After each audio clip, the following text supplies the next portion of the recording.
This is John Daly speaking from the CBS newsroom in New York. Here is the Far East situation as reported to this moment.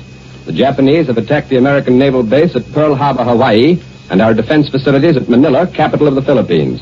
The first disclosure of this news was made by Presidential Secretary Stephen Early by telephone at approximately 2:25 in Washington. I read the text of this historic announcement at a little after 2:30. The Japanese have attacked Pearl Harbor from the air, and all naval and military activities on the island of Oahu, the principal American base in the Hawaiian Islands. That was Secretary Early's message. Short while later, he dictated another message. A second air attack has been reported. This one has been made on the Army and Navy bases in Manila. And here's a last-minute Associated Press flash from Honolulu. A naval engagement is in progress off Honolulu with at least one black enemy aircraft carrier in action against the Pearl Harbor defenses.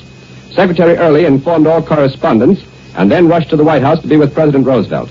As the announcement was made, the two Japanese envoys, Ambassador Nomura and Special Emissary Kurosu, were at the State Department.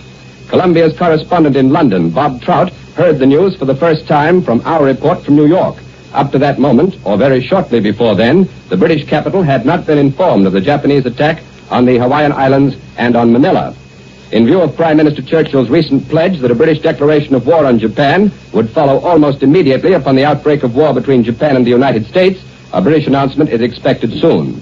Columbia's correspondent, Ford Wilkins, was put on the air in CBS's regular 2:30 news program on Sunday afternoon from Manila. He was cut off the air suddenly while he was talking about air raid shelters, possibly because of censorship.